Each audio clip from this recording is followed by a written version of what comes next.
মা, আমার সব কাজ হয়ে গেছে। আপনি বলুন আজকে আমি কি রান্না করব? তুমি রান্না করলে খাওয়া যাবে তো? আচ্ছা আচ্ছা, ঠিক আছে। তুমি এক কাজ করো, যে চিংড়ি আলু ভাজা করো, চিংড়ি আলু পটলের তরকারি করো, আর মুসুরির ডাল করো, আর আমরা টক করে ফেলো। আচ্ছা মা, ঠিক আছে। মা, আমার সব রান্না হয়ে গেছে। রান্না হয়ে গেছে? তাহলে তুমি ভাতটা বাড়ো, বেলা তো হয়ে গেল। আমি আসছি। ভাত? ভাতটা কোথায় রাখা আছে? না, রান্নাঘরেই হবে। রান্নাঘরে? দাঁড়ান। মা, রান্নাঘরে ভাত নেই। তুমি ভাত রান্না করে কোথায় রেখেছো? ভাত? আপনি তো আমাকে ভাত রান্না করতে বলেননি।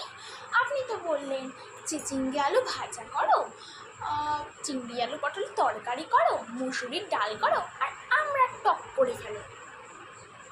ভাত করোনি, তাহলে তরকারিগুলো কি দিয়ে খাবো? সেটা তো ভেবে দেখিনি। মুড়ি দিয়ে খাবেন? চলো ভাত বসাবে, চলো।